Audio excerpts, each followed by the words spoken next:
За манайха Холливуд үнэхээр сүрх гэж ах шиг байна. Үнэхээр л сүрлийнхаа ирмэг дээр ирсэн юм шиг байна. Та нар мэдж байгаа байх. Дэрийн аимшигтай шүүх хуралд болоод явж байгаа амар мэдээлэлүүд гарч ирж байгаа. Justin Baldoni, Blake Lively хоёрын шүүхийн хэрэг бас нэлээд юм болоод би биенийхээ булхаг дэлгээд түүнээс гадна бүр Taylor Swift-ийн булхаг дэлгээд явж байна. За тэгээд Chris Brown бас шоронд орсон байна. Дахиад л бас шүүхийн юм болох юм шиг байна. Justin Bieber бүр мөнгөгүй болоод гуйлахчин болж байгаа гэж байна. За түүнээс гадна тэр бомтон гэж яваад байдаг нөгөө Selena Gomez чинь ажилчдынхаа мөнгийг төлж чадахгүй байгаа гэж байна штэ. Үүнээс гадна зөндөө олон зүйлүүд байна манайхаа. Тэгээд хэдүүлээ хов болох үедээ тавтай морил.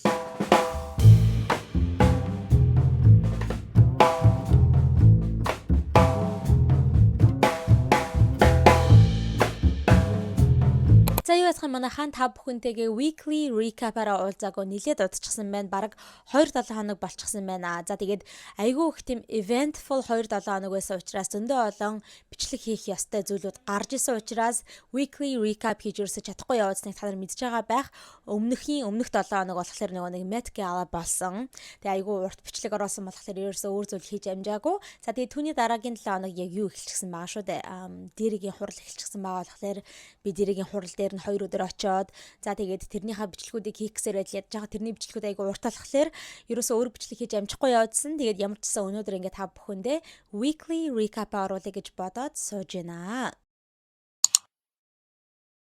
За манай оюутан сурагчид маань хичээл ном шалгалт шүлэг гээл завгүй гүйцгээгээд байна. Хэрв тийм бол Pizza Hut-ынхнаас нь та нартаа зориулаад шалгалтаа амжилттай өгөөрэй гэд 5 сарыг дуустал нэмгэн шаржигнуур гурилтай аманд хайлж урссан бяслагтай ягаан мэлцээ ердөө 10,000 төгрөгөөр худалдаж авах ийм гой урамшууллаа зарласан байна. За тэгээд ягаан мэлц нь хайрцагтаа 2 ширхэг ирдэг мөртлөө ердөө 10,000 төгрөг гэж та нар боддоо. Энэхүү урамшуул нь Pizza Hut-ын бүх салбаруудаар өглөөний 10 цагаас өдрийн 4 цаг хүртэл хүчинтэй байгаа. За тэгээ хамгийн гоё меню гэж манайхаа ягаан мэлцээ худалдаж авсан баримтаа Pizza Hut loyalty цагийн мэнд бүртгүүлээд 2026 оны 1 сарын 17-нд Токио хотод болох Blackpink хамтлагийн тоглолтыг үзэх. За тэгээд цаашлаад Токио хотоор 4 шөнө 5 өдөр хийх аяллаа эзэн болох боломжтой юм байна. 10,000 төгрөгөөр Blackpink хамтлагийн тоглолтыг Токиод үзчих азтай аавын хүү ээжээ охин хэн байх бол за тэгээ би доор description хэсэгт линкийг нь оруулчихъя. Тэгээ та нар маань амжиж урамшуултаа хамрагдаад баримтаа бүртгүүлээрэй. За тэгээ бичлэгийн өмнө хийсэнчлэн манайхаа үнэхээр тийм өнөөдрийн бичлэгээр бол бас нэлээд тийм үнэхээр л баг Холливуд те сүрж гинүү гэмээр тиймэрхүү айгүй амар мэдээллүүдийг хүргэх болно. За үнэхээр шок руу байсан мэдээллүүдийг хүргэх болно. Тэгээ би зүгээр ингээд бодоодсэн чи үнэхээр oh my god Холливуд баг сүрэх гэж байгаа юм шүү гэсэн бодол миний толгоонд орж ирсэн байгаа. Энэ хүн мэдээллийг бэлтгэж явах та.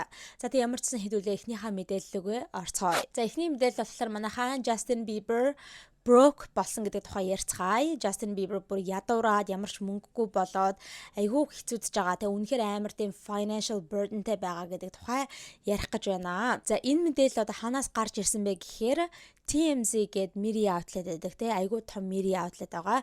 Ялангуяа иймэрхүү pop culture одоо ийм одуудын Hollywood-ийн зүйлүүд дээр айгүй их тийм investigation хийж одоо бүх мэдээллийг цаг тухай үе болгонд нь хүргэн явдаг ийм том хэвлэл мэдээллийн байгууллага байгаа. За TMZ өнгөрсөн 7 хоногт одоо тийм documentary гаргасан байгаа. Өөртөөгөө хийсэн тийм баримтат киног гаргасан байгаа. За тэр нь ямар нэртэй вэ гэхээр үүштэй тийм TMZ investigates what happened to Justin Bieber гэдэг ийм сүртэй нэртэй documentary байгаа. За юу гэж байна гэхээр TMZ-гийнхэн мөрдлөг хийлээ. Justin Bieberт яг юу тохиолдсон бэ гэдэг ийм нэртэй тийм documentary Hulu-дээр гаргаж ирсэн байгаа. Зөвхөн Hulu streaming channel дээр ингээ гараа явж байгаа. Тэгээд миний ойлгосноор бол ингээд бас нэлээд олон ангитай байх юм шиг байна лээ заяа. Ямар ч одоогийн байдлаар бол зөвхөн 1-р анги гарчихсан episode 1 гэж гисэн байлаа. Тэгэхээр цаашаага ингээд өөр ангиуд орох байх гэж би бодоод байгаа. За тэгээ эхнийх нь анги дээр ер нь юу гаргадаг вэ гэхээр Justin Bieber-ийн одоо санхүүгийнх нь асуудлын тухай ярьдаг байгаа. Бүр маш дэлгэрэнгүй тийм мэдээл бэлтгэсэн байсан. За тэгээ TMZ-гийн энэхүү бэлтгэсэн documentary дээр ярьж байгаагаар болохоор Justin Bieber үнэхээр ингээд санхүүгийн маш том асуудалд орчихсон байгаа. Үнэхээр амар одоо мөнгө төгрөггүй гачигдаад явж байгаа гэж тийм имийг ярьсан байгаа. За тэгээ энэ дээр бүр ингээд тодорхой ярьж байгаа байхгүй юу? 2022 оны 12 сард Justin Bieber үнэхээр санхүүгийн хувьд айгүй хэцүү байдалд орсон учраас ямар ч мөнгө төгрөггүй болсон учраас өөрийнхөө 300 дууг багтаасан бүхэл бүтэн catalog-оо зарах шийдвэр гаргасан гэж байгаа байхгүй. Бүр зарахаас өөр аргагүй болсон гэж байгаа юм. За тэгээ энэ дуучдуудын хувьд болохоор манайхаа та нар мэддэг бол ингээл өөрийнхөө дугуйныг гаргалаа штэ тий. Тэгэд ингээ хэрв 10 жилийн өмнө ч 20 жилийн өмнө ч 30 жилийн өмнө ч тий хэдий аль үшрээ дуугаа гаргачихсан бол тий тэр дуугийн чинь хүмүүс ингээ стрим хийгээл тий сонсоол хэдэн 10 жилийн дараа ч хамаагүй тий ингээ сонсоол явж байгаа бол одоо тэр дуучин болон тэр дууг бүтээсэн хүмүүс одоо songwriters-ууд, producer-ууд гэл тий энэ бүх хүмүүс чинь одоо тэр дуунаас стрим хийх тоолонд нь одоо ингээд мөнгө олоод явдаг гэсэн үг. Нэг стрим тутамд хэдэн сент ч үлээ. Тэгэд айгүй бас ингээд royalty аваа явдаг хгүй. Тэрийг royalty гэж ярьдаг. Тэгэхээр хэдийгээр одоо энэ хүү дуучид ч одоо чин 90-ад онд амар алдартай болж исэн дуучид одоо ингээл янз бүрийн шинэ уран бүтээл хийхээ болчихсон дуучид байдаг штэ. Тэр дуучид чинь хэдийгээр шинэ уран бүтээл гарахгүй байгаа ч гэсэн те тэр өмнөх гаргасан дуунаас ингээл royalty аваад яваад байгаа хгүй. Ингээ мөнгө олоо яваад байгаа гэсэн үг. Тэгсэн чинь Justin Bieber өөрийнхөө энэхүү 300 дууг багтаасан энэ бүхэл бүтэн өөрийнхөө карьерийнхаа туршид хийсэн энэ catalog-оо бүхэл бүтэн одоо бүх дуунуудаа гэсэн үг заяа ингээд 200 сая доллараар зарчихсан гэсэн үг. Тэр нь юу гэсэн үг вэ гэхээр хэрэв catalog-оо зарчихсан тохиолдолд бол хизээж дахиж тэр дуунаасаа одоо юу авах боломжгүй, royalty авах боломжгүй. Зүгээр тэр дууныхаа бүх эрхийг, бүх зүйлийг одоо ингээ өөр хүмүүст өгч байгаа гэсэн аахгүй бүр ингээ худалдаж байгаа гэсэн үг. Тэгэхээр одоо цаашдаа одоо жишээ нь та бүхэн одоо baby гэж тэр дуугийн сонсон шүү дээ, тэ? Justin ерөөсөө мөнгө ирэхгүй гэсэн үг. Зөвхөн тэр одоо худалдаж авсан хүмүүст нь тэрхүү royalty мөнгө нь очно гэсэн үг байхгүй юу? За дуучид өөрсдөө catalog-ыг зарах тохиолдол зөндөө байдаг. Гэхдээ ер нь тэтгэвртэй гарах гэж байгаа хөгшин болсон дуучид те. За одоо би ингээд цааш нэг сайн янз бүрийн дуу хийхгүй би зүгээр одоо ингээд тэтгэвртэй гармаар байна. Ерөөсөө энэ индустрид баймааргүй байна гэж бодож байгаа тийм хөгшөвтөр уран бүтээлчид ингээ өөрсдөө catalog-ыг зардаг байгаа. Гэтэл Justin Bieber ч одоо хэдэн настай байлээ те дөнгөж 30 early 30s явж байгаа тийм залуу дуучин одоо ингэж өөрийнхөө catalog-ыг бүхлээр нь 300 дуутай те ийм catalog-о зарна гэдэг бол үнэхээр шокруулсан зүйл бол үнэхээр байсан. Бүр Justin Hollywood-ийн хөгжмийн индустригийн түүхэнд өөрийнхөө catalog-ыг зарсан хамгийн залуу дуучин болж үлдэж байгаа юм байлээ. Бүр түүхэнд үлдсэн байна штэ. За тэгээ энэ 300 дуутай catalog-оо Hypnosis Songs Capital гэдэг ийм компанид 200 сая доллараар зарсан байна лээ. 2022 оны 12 сард. За тэгээ яг тухайн үед нь манайхаа Scooter Braun гэдэг өөрийг нь олж илрүүлж исэн маш удаан хугацаанд хамтарч ажиллаж исэн менежер нь байгаа. Тэгээ Scooter Braun өөрт нь зөвлөсөн байна лээ. Чи үнэхээр ингээд өөрийнхөө catalog-ыг зарах гэдэг юм бол ядаж одоо 1 сар болтол хүлээчихээ. Тэгээ зөвхөн одоо ганцхан сарын хугацаа аваа гэсэн үг шүү дээ. Ядаж 1 сар болоод болт хүлээчих. Тэгэх юм бол чи ингээд tax break авна гэсэн гэж аахгүй. Tax break гэдэг нь татвараас чөлөөлөгднө гэж одоо хэлсэн байна лээ. Ядаж тэгээд татвараас чөлөөлөгдчих юм бол ядаж тэр 200 сая долларын одоо авж байгаа мөнгнөөсөө татвар төлөхгүйгээр ингээд шууд 200 сая доллараар нь авах тийм одоо арга чарга байгаа. Тэгэхээр чи ядаж 1 сар болтол ингээд хүлээгээд тхээ гэж хэлсэн байна. Энэ Scooter Braun. Тэгсэн чинь Justin би үнэхээр хүлээж чадахгүй. Надад хүлээх боломж байхгүй гэд шууд 12 сард 2022 оны 12 сард бүхлээр нь зарчихсан байгаа байхгүй юу. За тэгээд энэ TMZ-ийн investigate хийгээд мөрдлөг хийгээд үзсэн чинь үнэхээр л 12 сард зархаас өөр аргагүй байсан юм байна лээ. Үнэхээр амар тийм санхүүгийн асуудалд орчихсан байсан учраас үнэхээр ямар ч мөнгөгүй байсан учраас бүр 1 сард хүлээх боломж байгаагүй юм байна лээ. Тийм учраас ингээд 1 сард болохоос өмнө 12 сар зарчихсан байгаа байхгүй юу. За TMZ-ийнхний ярьж байгаагаар болохоор Justin Bieber-ийн хөө санхүүгийнх нь асуудал нь хизээ эхэлсэн бэ гэхлээр 2022 онд гэж байгаа юм. 2022 онд Justin Bieber өөрийнхөө Justice гэдэг нэртэй World Tour дэлхийн аялын тоглолтоо хийх гэж байгаа гэдэг ингээд бүр зарлчихсан байсан. Бүр ингээд бүх өдрүүдэд товлчихсан байсан. Тэр тэдний өдөрт те тийм улсад тийм хотод тоглолтоо ингээд бүр ингээд бүгдийг нь зохион байгуулад бэлэн болгочихсон байсан. За тэгээд тэр World Tour-ыг хийх гэж байгаа компани болохоор AEG гэдэг тийм том entertainment company байсан. Тэр компанид бүр ингээд тэг гэрэмэрээ хийгээд ингээд бүх юм ян там болчихсон байсан юм аа. За тэгээд Justin энэхүү AEG гэдэг компаниас гэрээ ичсэн учраас тоглолтын одоо энэ аялын тоглолтын урьдчилгаа гэдэг 40 сая долларыг хүлээгээд авчихсан байсан юм байна лээ. За тэгээд 6 сарын 3-нд өөрийнх нь энэхүү тоглолт нь аялын тоглолт нь эхэлсэн байгаа.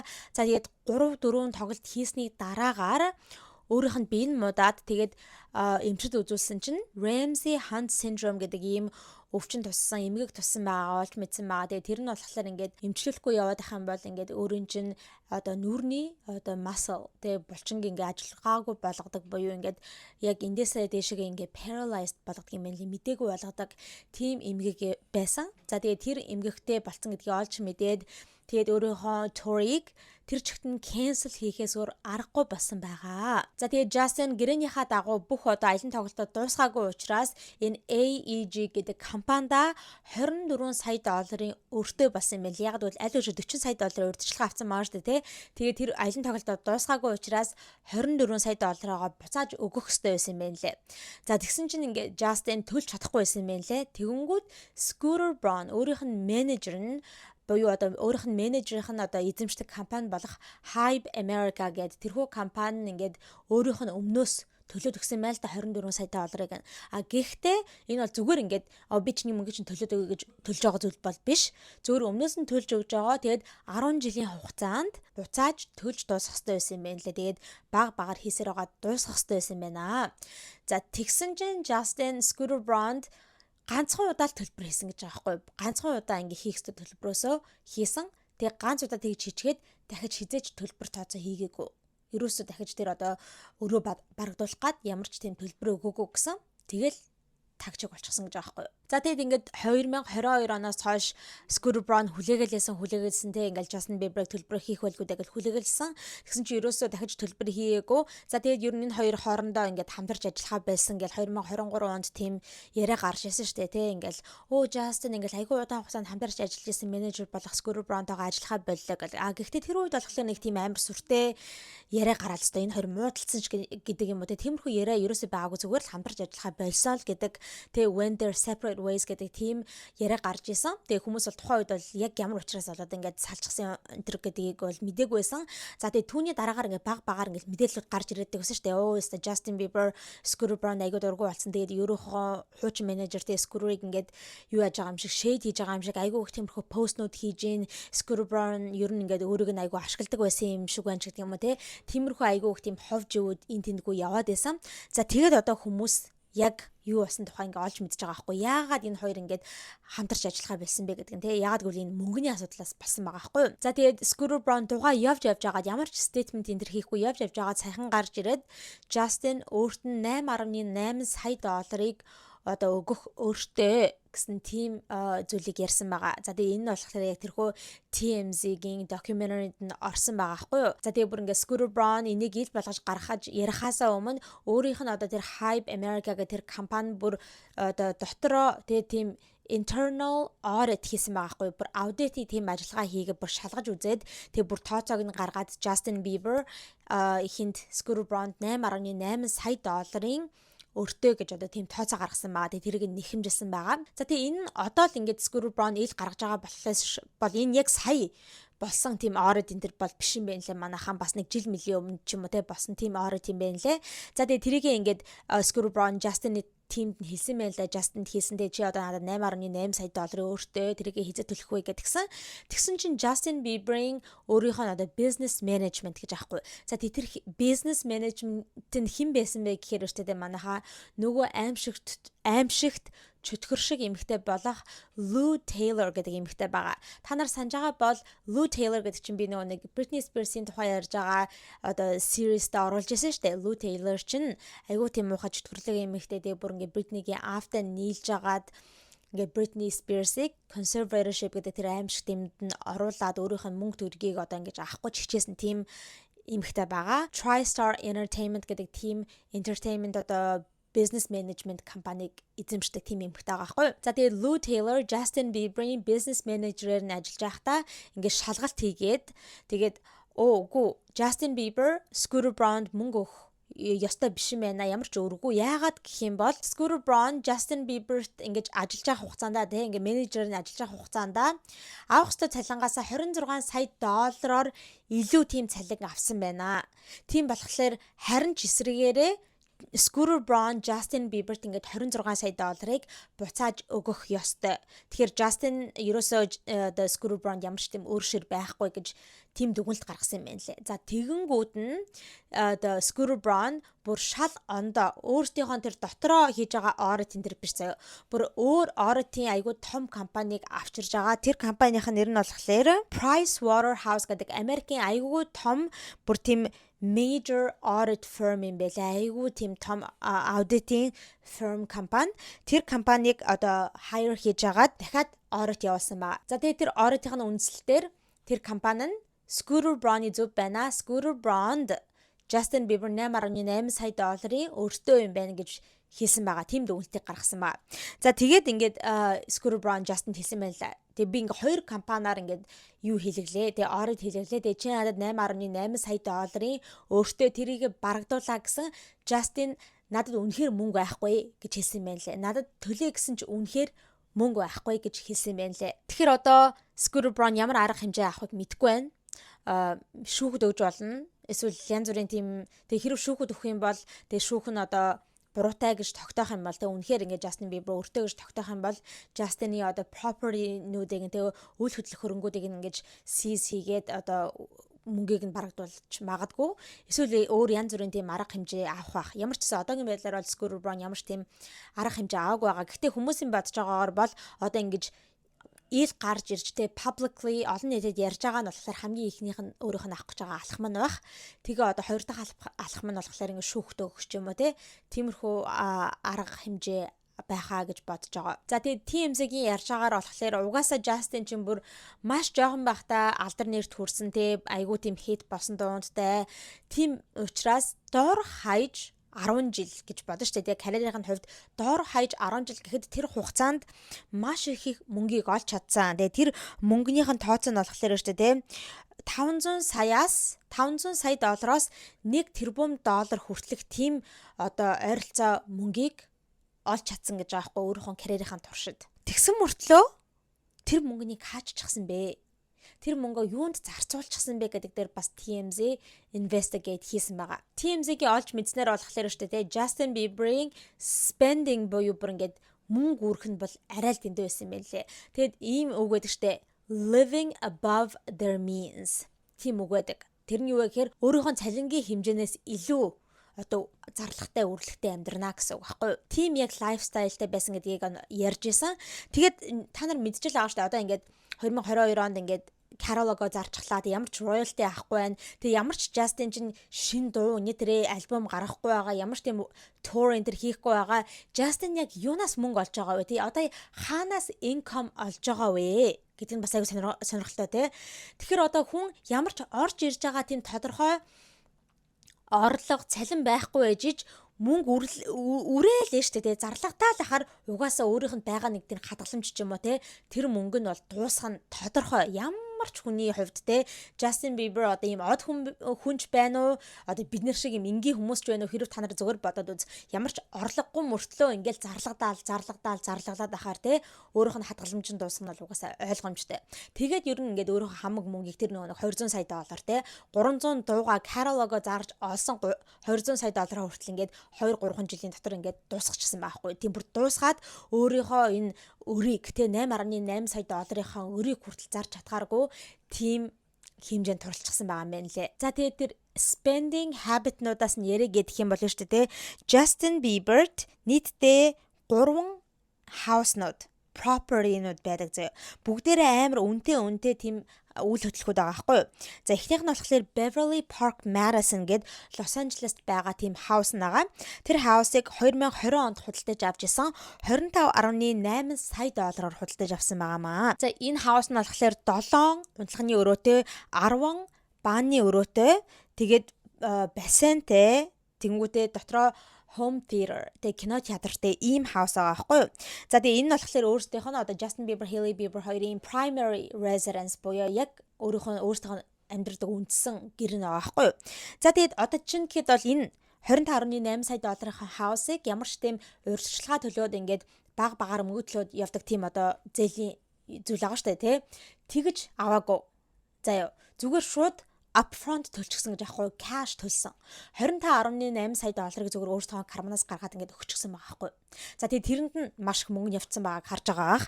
За тэгэнгүүтээ бас Калифорниад байдаг La Quinta Retreat гэд одоо яг тэр хэсэгт байгаа бас нэг өөрөөсийнх нь одоо хаус нь байгаа. Тэр хаусаага болохоор 2023 онд худалдаж авсан 16.6 сая доллараар худалдаж авсан. За энэ нь болохоор ингээд 7 унтлагын өрөөтэй 9 бааны өрөөтэй тэгээ infinity poolтэй бассейнтэй. За тэгээд бүр detached guest house гэж аахгүй. Тэр байшингаас нь одоо салгаа байдаг, тустай байдаг тийм guest house зочны байшинтай.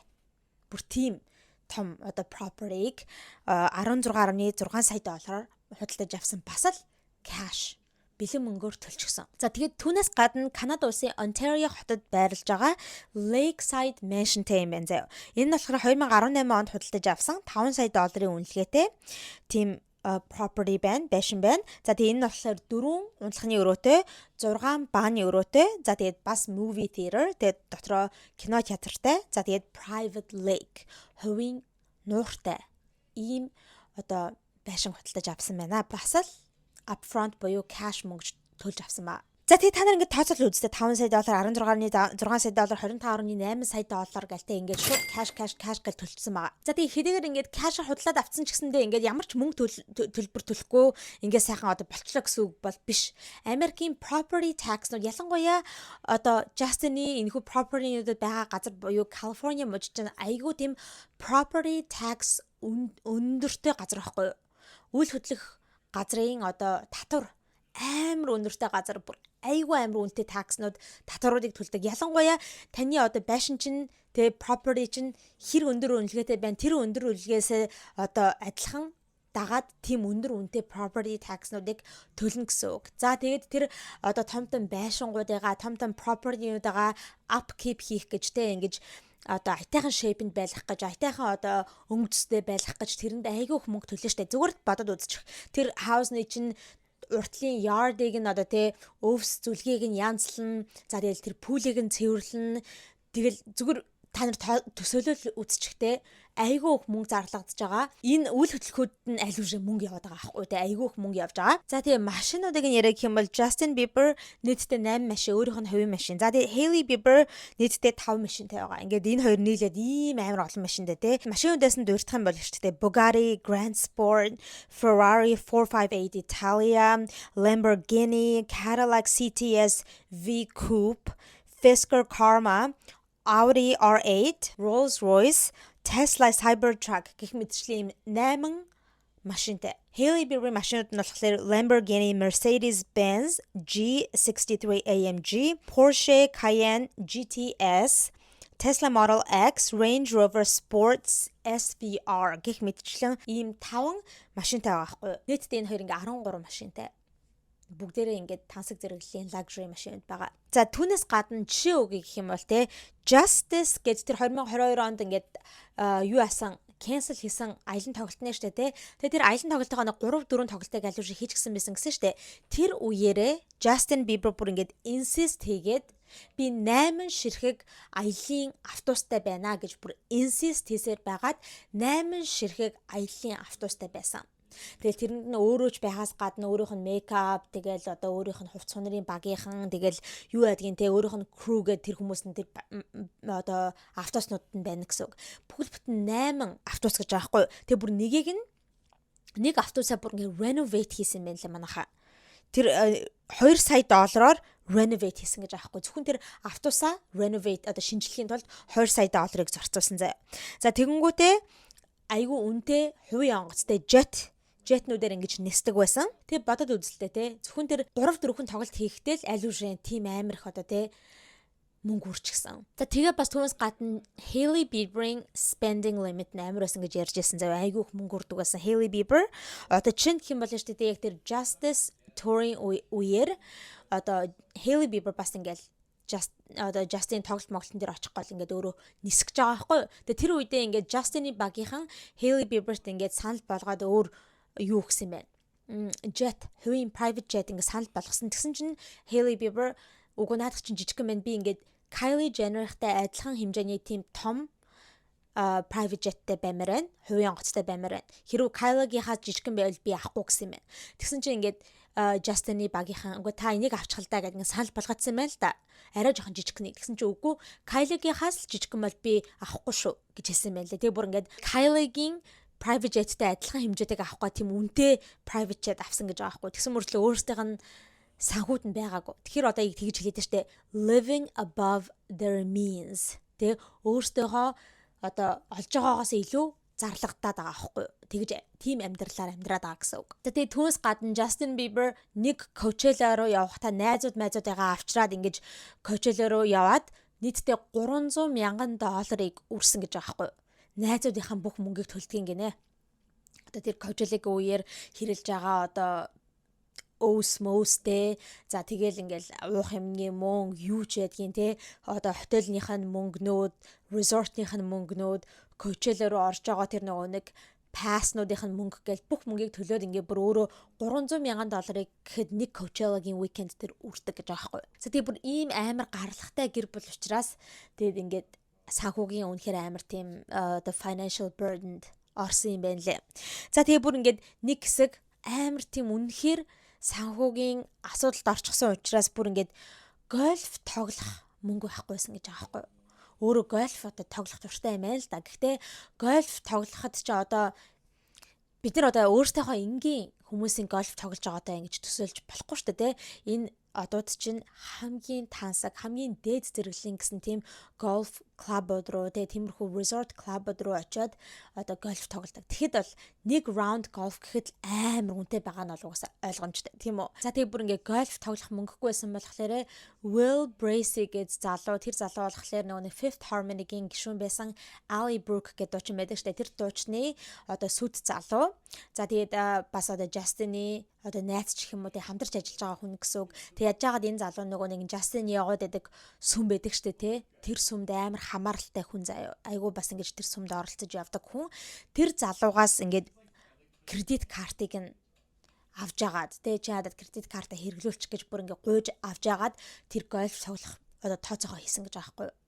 Бүр гольф тоглох мөнгөгүй байсан гэдэгт энэ TMZ-гийн documentary дээр баримтат кинон дээр нь гаргаж ярьсан. За хэрв тэгээ Justin Bieber яг тэр аялын тоглолтоо Justice гэдэг тэр аялын тоглолтоо дуусгасан бол $90 сая олох боломжтой байсан гэсэн тийм estimate тооцоо байгаа юм байна лээ. За би ч гэсэн энэ тухай ярьж байсандээ та нартай ингээ 2-3 удаа хүргэжсэн. Одоо Justin-ыг ийм янз бүрийн санхүүгийн асуудалтай байгаад байгаа гэж хүмүүс энэ тэнүүгээр яриад байгаа. Тэгээ тиймэрхүү oracle-ууд одоо энэ тэнүүгээр яваад байгаа гэж би танарт хэлжсэн. Одоо жишээ нь ихэд болно шүү дээ. Одоо Hollywood Reporter гэх бас нэг media outlet байдаг шүү дээ. Тэр media outlet гэсэндээ өнгөрсөн сард гэхэд тийм oracle нийтлэл тавьжсэн. Одоо ингээд Justin Bieber financial асуудалтай байж магадгүй гэсэн тийм одоо нийтлэг тавьжсэн. Тэг ер нь энэ асуудал чинь ингээ яригадаад байгаа сүүлийн нэг жил яригадаад байгаа асуудал ахгүй юу. Тэгээ би ингээд өөрөө 2-3 бичлэгэн дээр ингээ ярьж хагаад тиймэрхүү комментууд харагдчихсэн. За ийм амартай Холливуудын од мөнгөгүй болно гэж юу ядг юм бэ те ямар ч одоо боломж байхгүй юу яриад байгаа гэсэн тиймэрхүү комментууд харагдчихсан. Гэтэ бид нар өөртөө тэгээ өөрсдийнхөө энгийн хүмүүсийн амьдралтай ингээ харьцуулаад боломжгүй гэж бодоод байгаа байхгүй юу. Justin тийм их мөнгөтэй хүн мөнгөгүй болсон байх одоо боломжгүй гэд. Гэтэ энэ Холливуудын одод чинь мөнгөтэй байх хэрээрээ зөндөө их мөнгө зарлагдах шаардлагатай болж байгаа. Ялангуяа ягаад гэвэл те ийм амар үнэтэй маншингуудад те амар тийм хитэн 10 өрөөтэй тийм маншингуудад одоо те байшингуудад амьдарч штэ орд харшуудад амьдарч байна. Тэр орд харшуудын үнэ нь хэд байгаа вэ? Тэр орд харшуудын property tax-ууд нь хэд байгаа вэ? Тэр орд харшуудыг одоо арчлаад явхад хэдэн төгрөг орж байгаа вэ те? За тэгээд энэ одоо чинь бүгдээрэнд нь өөрсдийн гэсэн assistant те бүх хүмүүс байдаг штэ. Хумс хийдэг хүн одоо ус сасдаг хүн тэгэл хувцасдаг хүнтэй stylist за тэгэл өөрийнх нь туслагч одоо assistant тэ бүр ингээ live-in assistant гэдэг гэж байдаг шүү дээ. Өөрсөнтэй хамт амьдардаг тусалдаг хүмүүс, тоогооч нар, за хүүхдтэй бол хүүхдийнх нь асрагч нь гэл тэ. Жолооч нар нь, бие хамгаалагчт нь тэр хүмүүсийн мөнгийг та нар зүгээр бодоод үзтээ. Тэр хүмүүсээ бас цалинжуулах ёстой штэ. За тэгээ түүнээс гадна одоо менежмент компанид мөнгөө төлж байгаа. Өөрийнх нь орлож байгаа орлого нь шууд өөрт нь 100% ирэхгүй штэ. зарим хувь нь одоо менежмент компани руу явна, хэрвээ дуучин бол recording label руу явна гэлтэй. Зөндөө олон факторууд байгаа. Тэгэхээр одоо бид нэр ингээс сонсонгууд за Justin Bieber ч одоо 400-500 сая долларын net worthтэй гэжтэй гэл нэг тийм мэдээлэлээр яваад те ямар ч ядуурах боломжгүй гэж боддог. Гэтэл яг үүндээ бол тийм биш байхгүй. Одоо баян байх хэмжээгээрээ чинээгээрээ зарлага айгүйх гарч байгаа гэсэн үг. Тэгээ ялангуяа Justin-ийн хувьд болохоор те орж ирж байгаа орлого income байхгүй, шин дуу гаргахгүй, шин одоо аялын тоглолт хийхгүй байгаа болохоор ямар ч орлого байхгүй зүгээр л ингээ мөнгө зарлагдаад байгаа болохоор мөнгөнд дуусах нь аргагүй байгаад байгаа байхгүй. Тэгэхээр тэгэж ойлгоорой манайхаа. За тэгээ бас би ажиглаж байхад ер нь хүмүүсийн тийм буруу ойлголт байдаг юм шиг үлээ. Одоо хүмүүсийн net worth-ыг харчгаад те өөстөө энэ хүн чинь $1 тэрбум net worthтэй гэжтэй гэл те. Тэгэхээр одоо яг тэр хүний карманд л $1 тэрбум байна гэж бододдаг юм шиг байгаа. Тийм биш шүү манайхаа. Тэгээ тийм ерөөсөө биш. Тэр чинь liquid cash биш байхгүй. Бүр яг ингээд өөрт нь гарт нь бэлэн байгаа мөнгнүүд бол биш. Тэр одоо $1 тэрбум гэдэг нь одоо жишээ нь гэх юм бол те өөрийнх нь одоо эзэмшдэг үйл хөдлөлгүүдийг оруулж байгаа, өөрийнх нь эзэмшдэг үнэтэй машинуудыг нь оруулж байгаа. За тэгэл өөрсдөө нь invest хийсэн те одоо хувьцаанд өгсөн мөнгнүүдийг тийм инвестментүүдийг нь хамаарч байгаа ч гэдэг юм уу те өөртөөх нь одоо эзэмшдэг компаниудын хувийг нь одоо хувьцааг нь бодож байгаа ч гэдэг юм уу те тэр бүгдийг нь одоо ингэж нийлүүлсэн мөнгийг net worth гэдэг байгаа байхгүй. Тэрнээс бол яг энэ хүнд яг $1 тэрбум байгаа гар дээр нь байгаа гэсэн үг бол биш байгаа. За Justin Bieber одоо ийм санхүүгийн асуудалтай байгаа гэсэн энэ мэдээлэл бас тэр Hailey-гийн өөрийнхөө Road Beauty-г компани зарах гад хичээж байгаа гэсэн тэр одоо мэдээлэлтэй бас жоохон одоо тохироодж байгаа юм шиг те. Та нар тэр мэдээллийг сонсдоо нэрээ нэг 2-3 баг сарын марийн өмнө гарч ирсэн мэдээлэл баха. Тийм мэдээлэл сонсогдчихсан. Hailey Bieber өөрийнхөө компани те Road Beauty-г зарах гээд $1 тэрбум зарах гээд одоо ингээд тийм buyer хүмүүстэй уулзаад явж байгаа. Тэгээ ярилцаад явж байгаа гэсэн. Яг $1 тэрбум зарна гэж тийм одоо бүр өөрө тооцоо гаргачаад тэг яг тэр $1 тэрбум худалдаж авах хүнийгээ ингээд хайгаад янз бүрийн buyer хүмүүстэй худалдан авах хүмүүстэй бизнесмен хүмүүстэй уулзаад явж байгаа юм байна лээ. Тэгээд хүмүүс тэрийг бол анх сонсчод за Hailey Bieber баг ингээд заавал $1 тэрбум гэдэг байгаа юм те өөрийнхөө компани ингээд зарж $1 тэрбум аваад өөрөө billionaire болох гээд байгаа юм байна тий. Ягаад гэвэл Selena Gomez чинь billionaire болчихсон шүү дээ тий. Тэрбумтан болчихсон учраас Selena Gomez-тэй барьцаад өөрийгөө тэрбумтан гэдэг тийм title төрөх гээд заавал $1 тэрбум зарах гээд байгаа юм гэж хүмүүс бодож ирсэн. Гэтэ одоо хэрвээ Justin Bieber-ийн хэрэг нь үнэн бол тий санхүүгийн асуудал нь үнэн бол тэгээд заавал тэгж Selena Gomez-тэй барьцаад тахтай биш. Тэгээ үнэхээр л энэ хоёр одоо ийм санхүүгийн одоо шаардлагатай байгаа учраас зарах гэж байгаа байх гэж би бодож байна. Тэгээ яаж энэ хоёр чинь саяхан хүүхэдтэй боллоо тий. Америкт хүүхэд төрүүлнэ, хүүхэд одоо асарна, хүмүүжүүлнэ, өсгөн гэдэг чинь ямар хамгийн амар үнэтэй зүйл байдаг. Тэр угаасаа ойлгомжтой. Хэрэг үнэхээр санхүүгийн асуудалтай энэ хоёр явж байгаа бол тэгээд ядж жагд хүүхэдтэй болцсон болохоор улам л амар хэцүү болж байгаа гэсэн үг. Тэгэхээр үнэхээр яг тийм зүйл хийж байгаа нь байж үнэн байж магадгүй. Түүнээс гадна саяхан Justin Bieber өөрийнхөө хувцсны брендийг гаргасан гээл те Skylark гэдэг нэг тийм хувцсныхаа брендийг лонч хийсэн штэ. Тэгээ тэрийг амар промот хийж байгаа тийм утасны кейс зараал тэгэл нэг тийм янз бүрийн углаашнууд энэ төр зараал янз бүрийн тийм хөөрийнүүд гаргаал тэрийг айгүй амар промот хийдэг. Та нар бол Justin-ыг дагдаг бол мэдж байгаа байх. Instagram дээр дандаа промот хийгээд байгаа. Тэгээд хүмүүс одоо ингээ ойлголоо бүр амар тэр одоо те Hailey өөрийнхөө энэ Road-ийг за тэгээд энэ Justin өөрийнхөө Skylark гэдэг энэ брэндүүд бүр амар промот хийдэг. Тэгээд өөрсдийнхөө Instagram дээр баг өдөр болгон янз бүрийн тиймэрхүү постнууд те брэндүүдийнхаа постнуудыг хийдэг. Тэгэхээр угаасаа баг үнэхээр асуудалтай болоод санхүүгийн асуудалтай байгаа учраас ингээд өөрсдийнхөө компанийнхаа брэндүүдийнхаа зүйлийг промот хийгээд байгаа юм байна гэж үзэж байгаа. За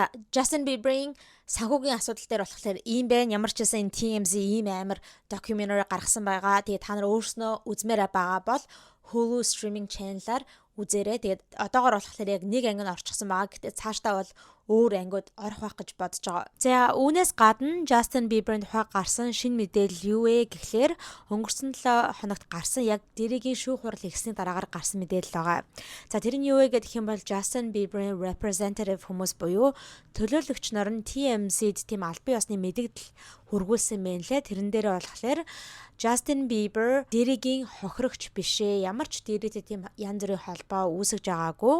Тэгээд Justin бол ингээд дэрээтэй тийм ойр дотн найзуудын холбоотой ч байж байгаагүй. Зүгээр энэ хоёр ингээл бүр Justin-ыг жоохон байхад нь ингээд 48 цагийг дэрээтэй өнгөрөөх гэж юм энтергээд тэр бичлэгүүд чинь болохоор зөвхөн publicity зорилготой байсан. Зөвхөн одоо тийм одоо хүмүүсийн анхаарлыг татах зорилготой байсан болохлоос биш. Яг үүндээ энэ хоёр тийм ойр дотн цаг хугацааг хойлохноо өнгөрөөсөн зүйл огтхон ч байхгүй.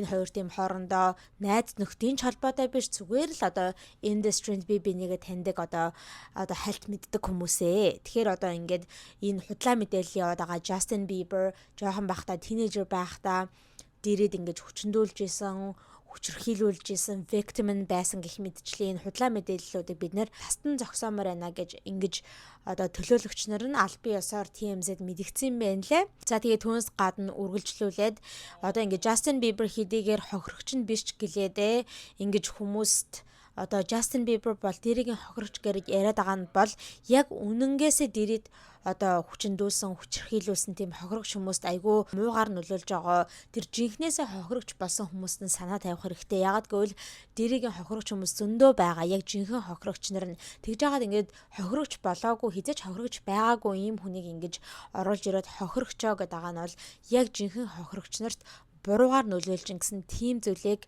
representative хүмүүс нь бас хэлсэн байгаа. За энэ мэдээлэл гарсны дараах фэнүүдийн үзэгчдийн санал сэтгэл нь ямар байгаа вэ гэхлээр зүгээр л Justin болон Justin-ы төлөөлөгч нар нь худлаа ярьж байна.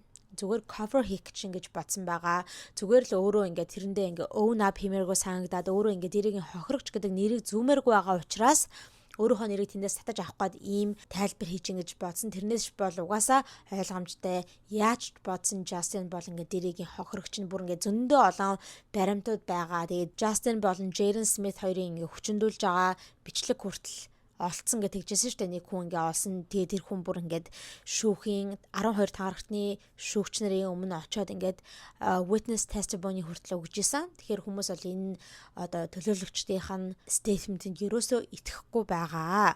За тэгээд энэ тухай би та бүхэндээ илүү дэлгэрэнгүй дэрийн хэрэгүүдийг ярьж байхдаа хүргэх болно. За манай үзэгчдээс дар суух дуртай хүмүүс хэр олон байна? Тэг хэрэг дар суух дуртай бол аль улсын дарсуудыг илүү сонирхдаг вэ? За миний хувьд гэх юм бол Итали болон Франц дарсуудыг илүү сонирхож уудаг. За тэгээд надтай адилхан Франц дар суух дуртай хүмүүс байгаа бол өнөөдөр би та бүхэндээ Францын Бордо бүс нутгийн 200 гаруй жилийн түүхтэй Calvé брендийг танилцуулж санал болгож байна. За Calvé брэнд нь ийм олон жилийн түүхтэй учраас тэг бүр ингээ 200 гаруй жилийн туршид оршин тогтнож байгаа учраас амт чанараараа танигдсан тэгээд дэлхийн 110 гаруй улсуудад түгэж чадсан ийм мундаг брэнд байгаа юм аа. Тэгээ аягүй сонирхолтой баримт гэх юм бол та нар боддоо дэлхий дээр 3 секунд тутамд нэг Calvé bottle задардаг гэсэн үг. Үнэхээр гайхалтай. Calvé брендийн улаан, ягаан, цагаан, ориглон дарс гээд 30 гаруй төрлийг нь World Wine компанийн маань албан ёсоор Монголд импортлж оруулж ирж худалдаалдаг байгаа. За тэгэхээр та бүхэн маань хүссэн төрлийнхөө Calvé дарсыг World Wine CGM гэж онлайнаар ороод захиалгаа өгөөд хүссэн газараа хургуулад авах боломжтой. Аль эсвэл та өөрт ойрхон байрлаж байгаа World Wine дэлгүүрийн салбаруудаас очиод худалдаа авалтаа хийх бас боломжтой. Сайн дарс сайхан яриаг өрнүүлдэг гэдэг шүү дээ. Тэгэхээр та бүхэн маань гэр бүлийнхэнтэйгээ найз нөхөдтэйгөө эсвэл хайртай амрагтайгаа Calvé-г шимж уунгаа сайхан яриаг өрнүүлээрэй. За дараагийн мэдээлэл юу гэх юм бол Selena Gomez-ийн тухай мэдээлэл байгаа. Selena Gomez хэдийгээр тэр бомтон болчихсон боловч Selena Gomez-ийн ээж нь бүр компанийнхаа ажилчдад цалингийн тавьж чадахгүй бүр ингээд хэцүүдээд тэгээ бүр өөрийнхөө хаусыг тэгээ ээж нь өөрийнхөө байшинг бүр ингээд барьцаанд тавиад банкнаас $60,000 зээл аваад тэр $60,000-ороо ингээд ажилчдынхаа цалинг тавьсан гинэ. Тийм мэдээлэл өнгөрсөн 7 хоногт гарч ирж олон нийтийг шуугилсан байгаа. За хүмүүс бол энэ мэдээллийг хараад эхэндээ бол итгээгүй. Яаж итгэх юм бэ те? Selena Gomez чинь тэр бомтон хүн 1.3 тэрбум долларын net worthтэй гэж байгаа байхгүй юу? Тийм байж бүр ээжд нь $60,000 байхгүй байх гэж юу? Гэдэг бүр үнэхээр шокорсон. Үнэхээр хүмүүс шоконд орсон ба. Тэгээ ихэнх хүмүүс бол ингээд итгэхгүй ягаадсан байхгүй. За хаста худлаа мэдээл Selena Gomez-ыг зүгээр харлуулах гэж юм гэдэг юм а те.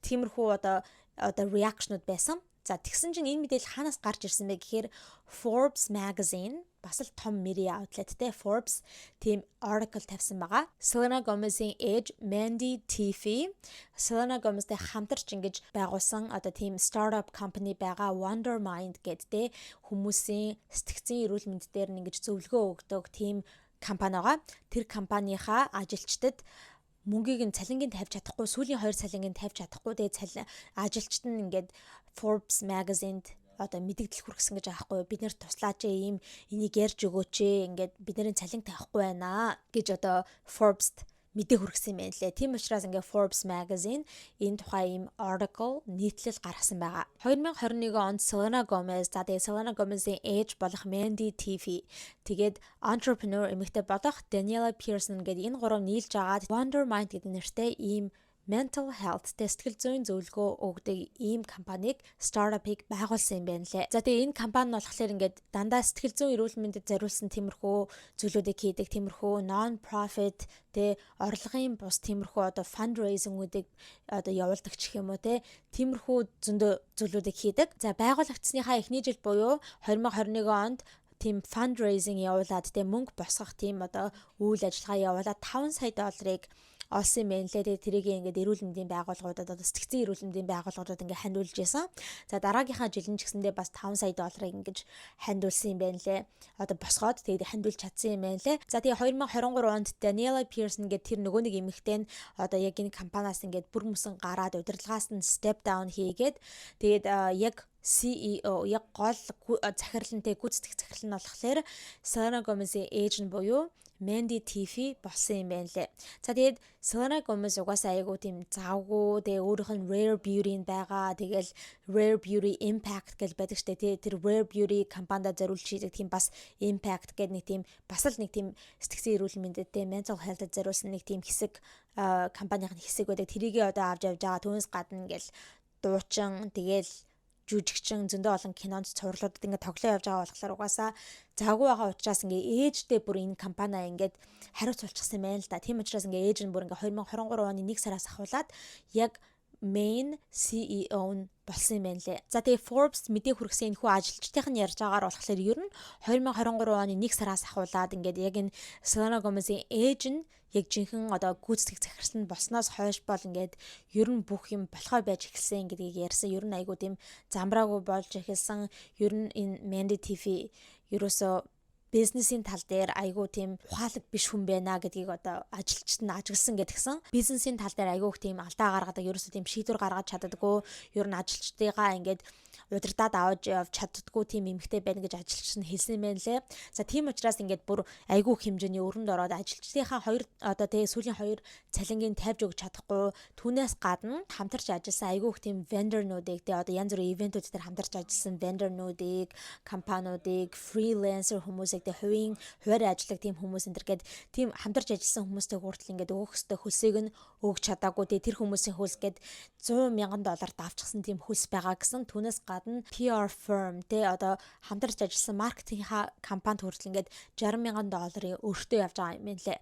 Тэгээ гих мэдчлэн ер нь айгүй их тийм энэ компани дороотчихсан гэсэн үг. За тэгээд бүр ингээд энэ эмэгтэй тэ Mandy Tiffy мөнгөгүй болоод ингээд ажилчдынхаа мөнгийг өгч чадахгүй учраас өөрийнхөө байшинг ингээд барьцаанд тавьж байгаа $60,000 зээлж авч агаад ажилчдынхаа цалин тавьсан гэж байгаа байхгүй. За түүнээс гадна өнгөрсөн 7 хоногт бас одоо энэ Mandy Tiffy ажилчид руугаа холбоо бариад тэгээ имэйл бичээд удахгүй та нарын одоо ажилчдаа олгодог нөгөө нэг эрүүл мэндийн даатгал нь discontinued болох гэж байгаа шүү. Ерөөсө хүчингүй болох гэж байгаа шүү гэдгийг хийсэн юм байна лээ. Тэг бодоод үзтээ ажилчид нь цалинжгүй түүнээс гадна одоо юугүй эрүүл мэндийн даатгалгүй ингэ болж байгаа байхгүй. Тийм учраас ингээд ажилчид нь Forbes magazine руу холбоо барьж энэ тухай ингээ олон нийтэд түргээд өгөөч гэж хэлсэн юм байна лээ. За үүний дараагаар энэ Forbes magazine энэ хүсдэг одоо article тэгээ нийтлэг гаргасны дараагаар Selena Gomez-ийн representative хүмүүс нь ингээ холбоо бариад бид нэр энэ асуудлын тухай Selena Gomez бол энэ тухай огтхонч мэдээгүй байсан. Ээж нь ингээд Selena Gomez-с нууж исэн хэлээгүй байсан гэдгийг олж мэдсэн. Тэгээд Selena Gomez энэ тухай олж мэдчихээд ингээд бүх асуудлыг ингээд одоо зохицуулсан. Тэгээ ингээ ажилчдын цалинг тавьсан бүгдийг нь зохицуулсан. Тэгээд ямар ч гэсэн Selena Gomez бол энэ тухай ерөөсөн мэдээгүй байсан шүү гэдэг тийм одоо хариуг одоо Forbes magazine хүргэсэн байлээ Selena Gomez-ийн төлөөлөгчт нь. Тэг ийм юм болсон байгаа хгүй манайхаа. Амар гоц тэг хүмүүс бүр ингээд яаж тэг Selena Gomez чинь ингээд ийм тэрбумтай хүн байж амар арчаагүй юм бэ те. Өөрийнхөө ээжэд ингээд арчаад тавиад те. Яаж байгаа тэр ээж нь ээжийнхэн ч ганцхан бизнес биш те. Өөр ээжтэйгээ хамтарч байгуулсан тийм бизнестэй санаа тавихгүй юу болж ин яаж ээж ингээд санаа тавиад явахгүй бүр ингээд ийм алдаа гаргаж идэг. Тэг ээж нь бүр ингээд тэрбумтан охинтой ээж те ингээд өөрийнхөө хаусыг барьсанд тавиад $60,000 те ингээд банкнаас зээлийн явж явахтай яахав дээ гэж те айгүй хүмүүс ингээд Selena Gomez руу айгүй их дайрсан байгаа. Selena Gomez-ийн төлөөлөгч нь яриад байгаа нь бол те Selena огтгонч мэдээгүй байсан. Хэрвээ Selena Gomez ийм асуудалтай энэ компани асуудалтай гэдгийг мэдсэн бол аль үжээ тэгээ ийм юм болохоос өмнө арга хэмжээ авчихсан байгаа. Selena Gomez ч надад ийм завгүй хүн тэгээ айгүй их олон тийм прожектнуудтай бүр цувралд тоглоо явж байгаа, кинон тоглоо явж байгаа, сая цомог гаргасан, өөрийнхөө rare beauty-г аваа явж энэ ийм завгүй хүн ингээд бүх зүйлд оролцох боломжгүй. Тэг хэрүү мэдсэн бол арга хэмжээ авах байсан маа гэдэг тийм зүйлийг ингээд төлөөлөгчд нь айгүйх гарч ирж яриад байгаа. За тэгэхээр Selena Gomez, Justin Bieber хоёулаа мөнгө төрхний асуудалд ороо явж байгаа шиг байна те. Justin Bieber бол яг үнэхэр мөнгөгүй болсон гэж байна. Тэгээ асуудалтай байгаа гэж байна. Selena Gomez болохоор тэрбумт хүмүүртлөө те гороогоо ээжигээ ингээ аваад чадахгүй ингээд байна. Тэгэхээр ер нь ингээ бас хоёулаа л мөнгөний асуудалтай байгаа юм шиг байна. Хоёр эксуд маань аач шиг. За Selena Gomez, Justin Hailey гурван тухай ярьж байгаа дээр нэг шинэ мэдээлэл хүргээд хий заяа айгу инээдтэй юм шиг тийм зүйл байгаа. 2 хоногийн өмнө гарч ирсэн тийм мэдээлэл байна. Та нар хэрвээ Hailey Bieber-ыг Instagram-аар дагдаг бол бараг ажигласан байж магадгүй зарим хүмүүс. За би энийг бол яг өөрөө шууд live action дээр нь ажиглаж анзаарч авсан. За юу вэ гэхээр өчтдээ 2 хоногийн өмнө Hailey Bieber өөрийнхөө Instagram дээр нэг пост хийчихсэн байсан. Тэр нь болохоор ийм юу аахгүй cat одоо муурнууд те ингээд дөрвөн ширхэг муурны зураг. Тэнгүүдээ тэр нь юу гэж хэлгээд байгаа гэхээр дээрээ Sagittarius гэдэг те өөрийнхөө одоо ордыг биччихсэн. Тэгээ ер нь тэр нь өөрийнх нь хийж байгаа пост биш одоо нэг өөр постыг ингэж репост хийж байгаа юм шиг байхгүй. Тэгээ нэг тийм ордны тухай тэгээ Sagittarius ордны хүмүүс нэг иймэрхүү зан чанар гаргадаг гэсэн маягтай нэг тийм муурнуудын зургийг ингэж репост хийнгүүтээ ашиглчихсан дуу нь болохоор шүү дээ. Ojos Tristes гэд Selena Gomez-ийн The Marias-тай хамтарч дуулсан сая одоо шинэ цомгон дээр нь гарч байгаа тэр дуу нугаа. Тэр дууг нь ашиглчихсан байгаа байхгүй юу?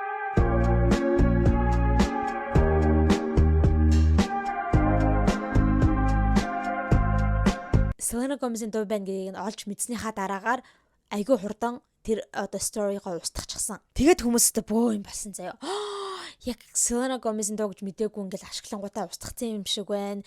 Тэг ямар бантмаар хэрүү зүгээр л ингээд баг орхичихсан байсан мал те. Хэрүү өөрөө Selena Gomez-ийн дуу гэж олж мэдсэн ч гэлээдээ хэрүү зүгээр үлдээч гсэн бол харин ч эсэргээрээ өөрт нь одоо те энэ хоёр одоо celebrity хүмүүсийн фэнүүд нь бас жоохон айтайхан болж эхлэх байж магадгүй те. За энэ хоёр үнэхээр л одоо те гайгүй болчихсон одоо бас те хоорондоо нэг тийм beefгүй болчихсон. Тэгээ ягаа санжина 2 жилийн өмнө лөө ингээл Selena Gomez Hailey Bieber та нар битгий үзээ ядаа гэж өөрийнхөө Instagram дээр гарч ирэл фэнүүдтэй хэлээл те.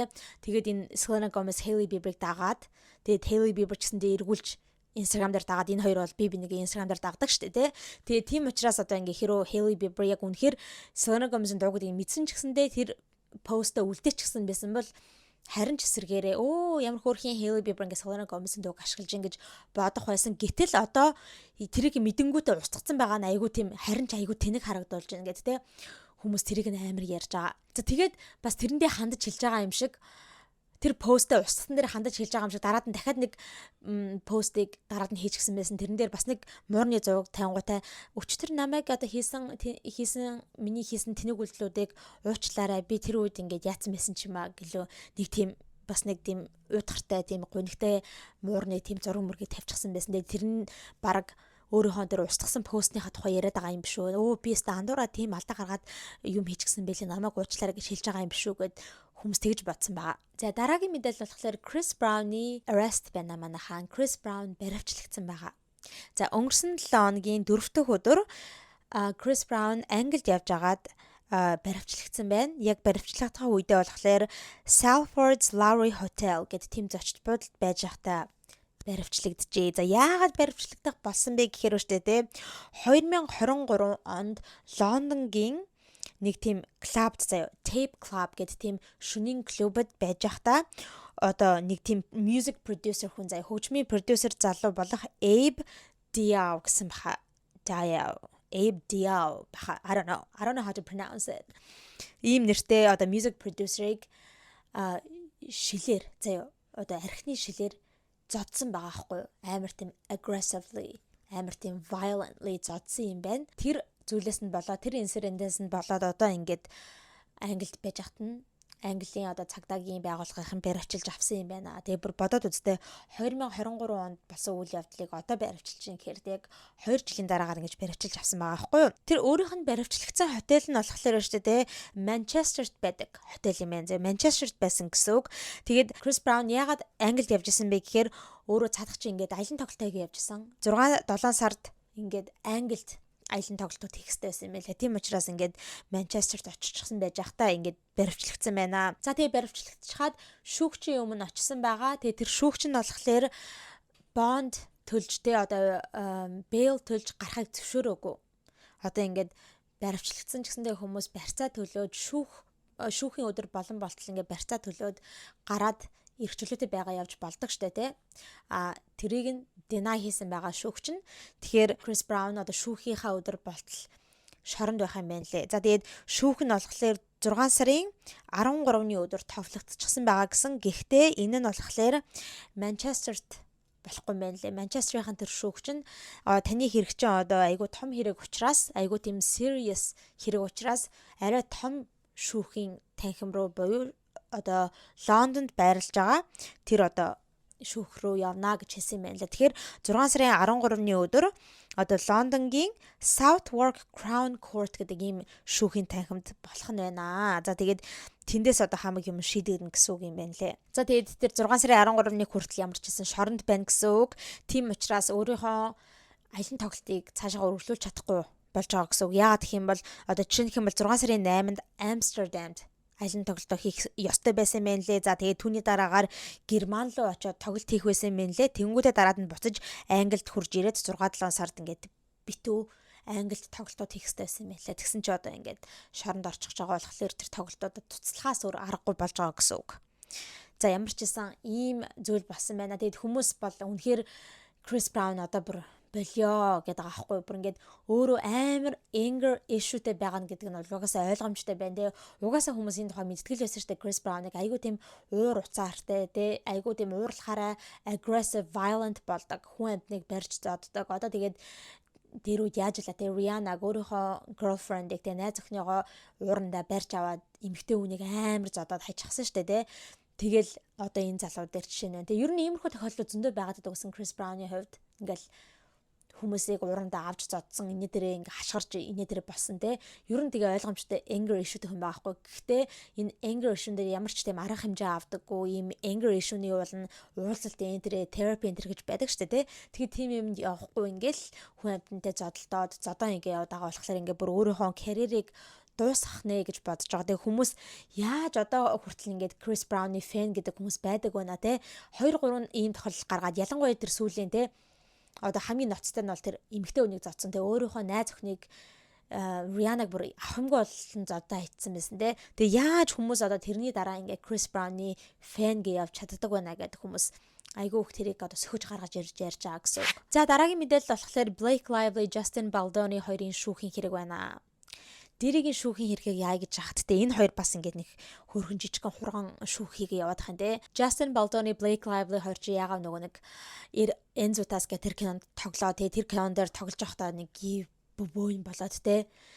Blake Lively намайг зураг авалтын үеэр sexual harass хийдэг байсан. Тэгээд миний нэрийг харлуулах гад ингээд тийм smear campaign хийсэн те. Миний нэрийг гутаасан гэж тийм одоо шүүхийн нэхэмжлэл хүргээд тэнгүүд нь Justin Baldoni эсрэгээр нь одоо бас шүүхийн 400 сая долларыг нэхэмжлээд үгүй харин чи миний одоо эсрэг ийм худлаа sexual harassment гэсэн юм гаргаж миний нэр хүндэд халдсан. Чи ямар ч өөрөө найруулагч энэ төр биш байсан байж зүгээр тэр кино жүжигчин байсан байж тэр киноны бүх контролыг авах гэж оролцсон, тэр киног бүр ингэж удирдах гэж оролцсон би найруулагч нь адил чи миний үгэнд ороогүй ч гэдэг юм уу те.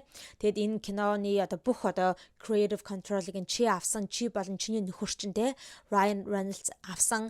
За тэгээд намайг айгүйхтэй гэж дарамтлагдаг байсан те. Би бол ингээ A-list celebrity, миний найзууд те, миний арт зохисдог хүмүүс. Одоо жишээ нь гэх юм бол Taylor Swift, Ryan Reynolds эдгээр чинь бүгдээрээ A-list celebrity хүмүүс. Хэрв чи надад янз бүрийн юм ингээ хийгээд те миний үгэнд орохгүй хам бол миний драгнууд те, миний луунууд бол ингээд намайг өстой хамгаалаад зогсдөг юм шүү энэ гэл амар тэгж Taylor Swift, Ryan Reynolds энтрийн нэрийг нь барьж ингээд Justin Baldwin-ыг дарамтлсан, дээрлэхсэн гэдэг тийм зүйлүүдийг ярьж бас эсэргээр нь шүүхийн нэхэмжлэл гаргасан байгаа. Тэгэл бөөм бахан замраагүй юм болоод явж байгаа штэ. Тэр нь одоо явсаар л байгаа манайхан заяа. За тэгээ энэ заван байлаар одоо замраагүй хэрэг дээр ямар шинэ мэдээлэл байна вэ гэхээр штэ те. Justin Baldwin-ийн өмгөөлөгч нар нь одоо яг Justin Baldwin-ийн Blake-ийн эсрэг гаргаж байгаа энэ хэрэг дээр юу яасан байгаа? Taylor Swift-ыг гэрчээр оруулах гад subpoena хүргэсэн байгаа. Subpoena гэдэг нь болохоор шүүхийн одоо дуудлага гэсэн үг. Гэрчээр оролцох шүүхийн дуудлага. За тэгэнгүүт Taylor Swift оролцохгүй гэсэн юм шүү. Taylor Swift-ийн өмгөөлөгч нар ингээд хариу бариад энэ subpoena-га буцааж аав яагаад гэвэл одоо Taylor Swift бол энэ хэрэгэнд ямар ч хамааралтай биш. Тэгээ би одоо Taylor Swift бол ийм та хоёрын хооронд ийм хэрэг болж байгаа гэдгийг мэдээчгүй. Тэгэд нэг тийм яригадаад байгаа штэ. Нэг удаа ингээд Justin Baldwin, Ryan Reynolds, Blake Lively хоёрын New York дахь гэрт нь яваад очисон чинь албаар яг Taylor Swift-ыг тэр үед ингээд Blake Lively дуудчихсан байсан. Тэгээ энэ гурав ингээд нийлж байгаа л ингээд Justin Baldwin-ыг дээрлэхсэн юм шиг тийм юм яригадаад байгаа. Тэнгүүд Taylor Swift болохоор хэлж байгаа нь би бол Justin Baldwin-ыг тэнд байна гэж мэдээчгүй, зүгээр ингээд найзтайгаа уулзах гэж очисон чинь Blake надад хэлэлгүйгээр Justin Baldwin-ыг дуудчихсан байсан. Тэгээ би ерөөсө тэрэнд нь оролцоогүй гэсэн зүйлийг ярьсан. Тэгээ би энэ кинотой ерөөсө холбоотой биш. Би энэ кинонд ингэж оролцоогүй. Зөвхөн ганц энэ кинонд оролцсон юм гэх юм бол би өөрийнхөө нэг дууг ашиглахыг л зөвшөөрсөн. Яг гэвэл Blake надаас асуугаад энэ дуугийг чинь энэ кинонд ашиглаж болох уу гэж асуусан болохоор тэр тал дээр л би зөвшөөрөл өгсөн болохоор цэвэрш огтхон ч би энэ киноны ямар ч тийм creative control ч юм уу янз бүрийн юмд нь оролцоогүй. Би ямар ч хамааралгүй. Тэгэхээр намайг битгий хэрэгтэй оролцуулаад бай тэ. Тэгэхээр одоо энэ subpoena-га буцааж аваа гэж одоо өмгөөлөгч нар нь одоо хүсэлт гаргасан юм байна лээ. Тэгсэн чинь Justin Baldwin-гийн тим ярьж байгаа нь болохоор эднэрийн олж мэдснээр Blake Lively Taylor Swift-ыг ингэж threaten хийсэн байна гэж байгаа байхгүй. Blake Lively Taylor-ыг мессеж бичингүүтэй чи хэрэг миний талд орохгүй бол тэ ингээ миний талд орж ингээд намайг хамгаалж өмөөрч одоо энэ Justin Baldwin-гийн эсрэг юм хийхгүй бол би ингээ хоёулангийнх нь хоорондоо бичдэг байсан, амар олон жилийн өмнө бичдэг байсан. Тэ айгүй урт хугацааны туршид бичижсэн бүх тэр private message-нуудыг цацчихсан шүү. Олон нийтэд ингээ цацчихсан шүү. Чамайг хин гэдгийг чинь харуулна шүү гэсэн тийм утгатай зүйл хэлж threaten хийсэн юм байна лээ. Тийм учраас одоо баг Taylor Swift тэгж сүрдүүлүүлсэн учраас Blake Lively-гийн одоо талд орж Justin Baldwin-ыг дээрлэхээс өөр аргагүй байсан гэдэг тийм зүйлийг одоо Justin Baldwin-гийн багийнхан нь өмгөөлөгчд нь олж мэдсэн гэдэг байгаа байхгүй юу? Тэгсэн чинь энийг шүүгчд хүргэсэн чинь Taylor Swift-ийн өмгөөлөгч нар гарч ирээд тийм юм огтхон болоогүй. Blake Lively ерөөсөө Taylor Swift-ыг ерөөсөө тэгж threat энэ хийсэн юм байхгүй, тийм мессеж энэ байхгүй. Тэгээд бид нэр Taylor Swift бол ерөөсөө энэ хэрэгт ямар ч хамааралгүй. Тэгэхэд битгий ингэж энд оролцуулах гад шүүгч одоо гэрч мэрчээр дуудаад гэсэн тийм зүйлийг ярьсан байгаа. За тийм ийм месси юм болж ин заяа. Тэгээ хүмүүс ингэ бодохдоо Blake Lively саяхан нэг тийм зураг хийчихсэн байхгүй өөрийнхөө Instagram дээр заяа. Ямар зураг байсан бэ гэхээр ч тэ өөрийнх нь одоо дээр үеийнхэн цаг юм байна л. Тэнгүүтээ юугээ бичсэн байсан гэхээр ч тэ би энэ цагийг 27 жилийн турш хадгаллаа. Би бол ингээд hoarder тэ. Hoarder гэдэг чинь болохоор айгүй ингээ юм хайж чаддгүй ингээл юм цуглуулад байдаг хүнийг тэ. Би бол тийм hoarder төрлийн хүн. Тийм учраас бүр ингээ 27 жил хадгалсан цаг ингээ надад байж гин гэж тэ. Надад одоо баг өөр тэрүүгээр юу гэж хэлэх гээд байгаа вэ гэхээр тэ баг Taylor Swift зориулж хэлж байгаа юм шиг тэ. Хоёулаа ингээд зөндөө олон жил найзалсан шүү. Тэр найзалж байгаа хугацаанд зөндөө юм болсон шүү те. Би тэрийг мартаагүй байгаа шүү. Би тэрийг цуглуулад байжсэн шүү. Тэгээ гаргал шүү гэж байгаа юм шиг те. Баг ингээд Taylor Swift-д ингээд threat өгöd байгаа юм шиг гэж хүмүүс тэгж тайлбарлаад байгаа тэр постыг нь заяа. Тэгээ ер нь ингээд Taylor Swift энэ зүйл болж ирснээс хойш те энэ одоо зүйл ил болсноос хойш Blake Lively-тэй найзлах байсан байгааг та нар харж байгаа. Энэ хоёр ч бол Super Bowl энэ төр амар хамт ингээл юу яаж мадаг байсан шүү дээ. Ингээд очдөг байсан. Энэ жилийн сая өнгөрсөн жилийн одоо энэ 2025 оны Super Bowl дээр энэ хоёр хамт байгаагүй. За тэгэл Gigi Hadid-ийн 30 насны төрсөн өдөр дээр нь Blake ирээгүй байсан. Уул нь энэ нөгөө нэг Taylor Swift-ийн Squad гэж хэлдэг штэ. Тэрэнд нь нөгөө нэг Cara Delevingne, Blake Lively, Ice Spice, за тэгэл Gigi Hadid өөрхөн хийж яадаг үлээ амар их олон тийм хүмүүс байдаг штэ. Нөгөө нэг модельч юм билэ. Taylor Swift-тэй амар адилхан харагддаг. Тэр мэргэлтэй зөндөө олон тийм хүмүүсийг нийлүүлсэн тийм Taylor Swift-ийн Squad, Taylor Swift-ийн найзууд гэл тийм байдаг те. Тэгсэн чинь одоо энэ зүйлүүдээс болоод ганц Taylor Swift Blake-тэй найзлахаа байсан биш, бүр ингээд Taylor Swift-ийн Squad-нд ордог Gigi Hadid, Ice Spice гэдэг хүмүүс хүртэл ингээд найзлахаа байсан байгаа хгүй.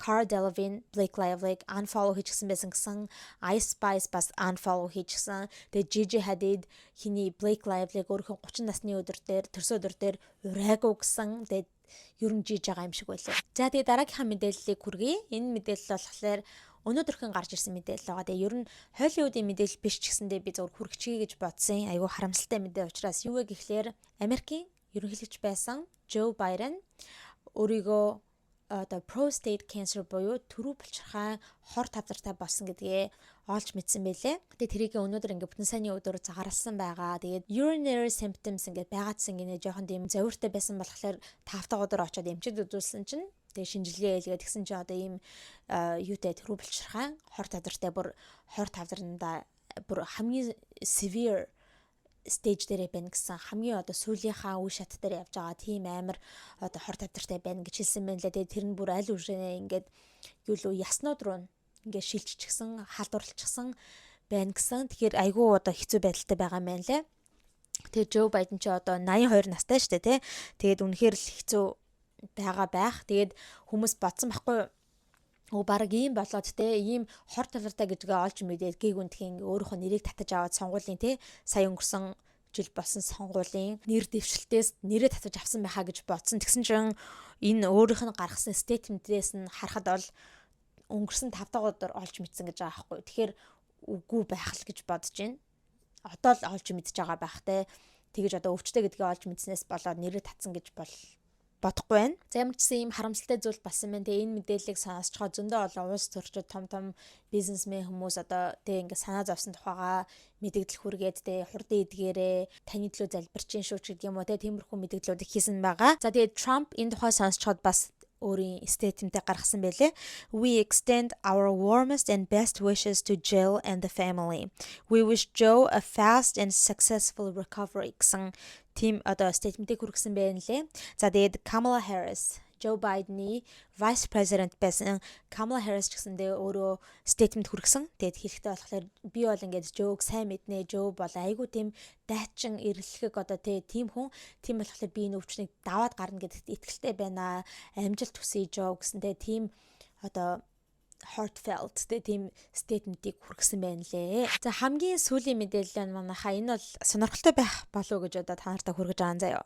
Юу гэхлээр та нар Annabelle гэд хүүхэлтэйг мэдэх бах те. Одоо тийм кино байдаг штэ Annabelle гэд аимшигын кино те нэг тийм cursed те тийм амар evil хүүхэлтийн тухай гаргадаг тийм одоо чөтгөр шүүгэлч гэсэн хүүхэлтэй те. За тэгээд тэр чинь нэг Conjuring гэх тэр киноны franchise-ны movie штэ. За тэгсэн чинь гэхдээ тэр чинь бол жинхэнэ түүх штэ манайхаа те. Annabelle гэд яг тэр хүүхэлтэй чинь жинхнээсээ байдаг. Ер нь энэ Annabelle гэд киноч бай. За тэр Conjuring гэд киноч бай. Ер нь ингээд жинхэнэ амьдрал дээр болсон зүйлүүдээс ингээд сэдвүүлж авч хийдэг кинод байгаа. Тэгээд нэг Ed and Lorraine Warren гэд нэг хоёр хос гараад идэг штэ ингээд эхнэр нь ингээд сүнс сүмс хардаг те. Тэгээд нөхөр нь ингээд тусалдаг тийм хүмүүс байгаад байдаг. Тэд нар чинь ч гэсэндээ жинхэнэ хүмүүс Америкт амьдардаг байсан те. Тийм жинхэнэ хүмүүс байгаа. За тэгээд энэ Annabelle гэдэг хүүхэлтэй чинь бас жинхэнэ.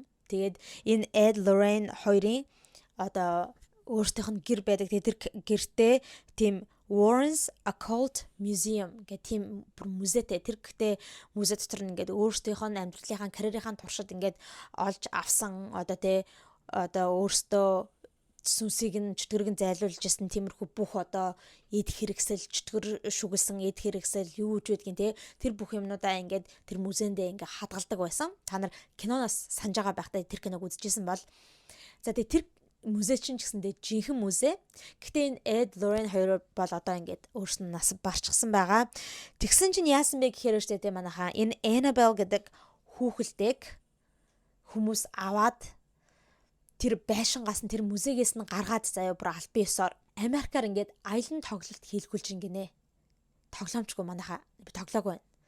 Ингээд нэг мужаас нэг муж руу авч чаад ингээд янз бүрийн газар авч чаад ингээд хүмүүст харуулад аялан тоглолт хийлгүүлээ явж гинэ. Тэгэд авч очиж байгаа газрууд нь гэх юм бол Америкт бүр алдартай байсан хамгийн ондоо haunted буюу хамгийн чөтгөртэй сүнстэй гэдэг тиймэрхүү газруудаар албаар ингэж авч очиж аялан тоглолтоо хийлгүүлж байгаа юм гинэ. Тэгээ энэ аялан тоглолт нь бүр тийм The Devil's on the Run гэдэг тийм нэртэй аялан тоглолт юм гинэ. Тэгээ зөвхөн энэ Annabelle-г авч явахаас гадна өөр тийм чөтгөр шүглсэн гэдэг тиймэрхүү эд хэрэгслүүдийг ингээ авч яваад иймэрхүү чөтгөр шүглсэн газруудад авч очиж байгаа тийм аялан тоглолт юм байна. За тэгээ энэ нь бол бүр ингээд амар TikTok дээр viral болоод хүмүүсийн амар дургуг хүргэж байгаа. Ягаад гэвэл бүр тийм баримтат кинод дээр тий одоо энэ Ed, Lauren хоёр яг энэ жинхэнэ хүмүүсийн одоо ярьжсэн ярилцлагууд дээр энэ Annabelle гэдэг хүүхэлтэйг бол хизээж битгий хүрээрээ хизээж энэ одоо юунаас нь битгий гаргаараа хайрцагнаас нь битгий гаргаараа хүрж болохгүй одоо хамгийн амар одоо чөтгөр шүглсэн зүйл гэж ярьдаг байсан. Тэгсэн чинь одоо ингээд нас барсныхаа дараа хүмүүс ингээд тэр үгийг нь хэлсэн үгийг нь ерөөсө тоохгүйгээр ингээд энэ амар чөтгөр шүглсэн хүүхэлтэйг ингэж авч яваад байгаа болохоор авч яваад бүр ингээд те юун тэр байшингаас нь гаргах юун тэр хайрцагнаас нь гаргах зүгээр ингээд энэ тэнийгөр ингэж аялан тоглолт хийж авч яваад байгаа болохоор хүмүүсээ айгүй амар дургуй хүргэж байгаа. За тэгээд бүс хүмүүс ингээ ийм яриад байгаа байхгүй. Одоо энэ саяхан New Orleans очсон байхгүй юу? Америкийн New Orleans хотод аялан тоглолтоор очсон ба. Тэгсэн чинь тун удалгүй яг энэ Annabelle-ыг очсны дараахан New Orleans байдаг нэг тийм plantation газар заяа. Айгуу тийм олон жилийн түүхтэй, олон зуун жилийн түүхтэй тийм те plantation гэдэг чинь хар боолуудыг ингэж боолчилдаг байсан газар байхгүй юу? Тэр plantation mansion гих хүндхэн өөрөө зүгээр яж хагаад ингээд юу ачихсан. Галч шатчихсан. Яг энэ Annabelle гэрсний дараахан зөв зүгээр яж хагаад ингээд гал гарчихсан гэж байгаа байхгүй юу? А тэг хүмүүс бүр ингээд унтраах гэж үзээд унтраагаад эхэлжсэн чинь унтарч исэн гал чинь дахиад өөрөө асчихсан гэж байгаа байхгүй юу? Амар газ. Тэгээд түүний дараагаар хэдхэн хоногийн дараагаар заяа New Orleans байдаг айгуу тийм том шоронгоос 10 convict-ууд заяа 10 одоо шоронгийн хоригдлууд бүр амар хүмүү алж исэн тийм амар хэрэг хийжсэн 10 шоронгийн хоригдлууд шоронгоос зогтчихсан. Тэгэд ингээд одоо New Orleans хотоор ингээд гүгөө явжсэн байгаа байхгүй юу? Тэг хүмүүс ингээд хардаа яг наад амар хүүхэлтэйг чинь ирсэн өдрөөс хойш New Orleans хотод ийм амар гамшгууд болоод байна. Тэгэд наадах чинь чөтгөртэй хүүхэлтэйгд нь үнэхэр үнэн байгаа үстэй гэд бөө юм болж байгаа заяа. Тэгээд түүнээс гадна энийг одоо ингээд тээвэрлэхтэй заяа. Заавал хажууд нь юу явах гинэ pastor номлогч. Тэгээл тэр номлогч нь ингээд номоо уншаал ингээд ариун усаа ингээд цацаал өстой Ave Maria Jesus Christ гэл ингээд яваад энэ заяа. Хүмүүс ингэн тэг номлогч авчраа ингэж ном уншин ингэж авч явж одоо аялан тоглолт хэлгүүлж яах гээд байгаа юм бэ те бүр одоо бүр хийх юм олж ядаад чөтгөр сүнсэнд хүртэл ингээд аялан тоглолт хэлгүүлдэг болох нь шивдэ гэд бөө юм болж байгаа. За ялангуяа иймэрхүү сүнс чөтгөр итгэдэг хүмүүс бол үнэхээр амар дургуцлаа илэрхийлж байгаа TikTok дээр. За ийм тэнэг юм шиг сонирхолтой юм шиг те балаач юм шиг ийм болж байна. Тэгээ та нар нэрээ сүнс чөтгөр байдаг гэдэгт итгэдэггүй. Та нар энэ мэдээллийг сонсоод зүгээр хаа гэ инээд чи үрж гинөө эсвэл ямар юм бид нэрээ яах гэж тэгж байгаа юм болоо гэж бодож гинөө. Хэрвээ чөтгөр сүнс мөнсөнд итгэдэг хүмүүс бол энийг бол болохгүй юмар оролдож гинэ гэж бодох бах. Тэгэхээр та нар сүнс чөтгөр мөтгөр гэсэн юмд итгэдэггүй юу гэдэг тухайга бас доор комментэд биччихүүлтэйгээрээ. За манайхаа ингээд та бүхэндээ өнөөдөр ийм олон мэдээллүүдийг хүргэлээ. Зөндөө олон зүйлүүдийг ярьж өглөө те Холливуудын тухайч ярьлаа. Холливуудын сүрх гэж байгаа тухай ярьж өглөө те. Айгүй амар юмнууд болж гин. Түүнээс гадна бас яг уус төрлөө ороод гэтээ хөрхий Joe Biden-ы тухай юм харамсалтай мэдээлэл хүргэлээ. Тэгээ бас юм сүнс чөтгөрч юм шиг те ийм сонин бас Annabelle гэдэг хүүхэлдэйн тухай аялан тоглолт явж байгаа тухай хүргэлээ. Тэгээ та нарт энэ мэдээлэл таалагдсан байх гэж найдаж байна. Хэрвээ бичлэг таалагдсан бол лайк дараарай. За тэгээ channel дээр subscribe дарж амжаагүй байгаа бол subscribe дараарай. За миний Instagram account right here. Instagram-ыг нь бас дагаарай. За ингээд дараагийнхаа хов болох болонгаараа цоор их мэдлэгтэйгээ уулзалтлаа. Түр баяртай.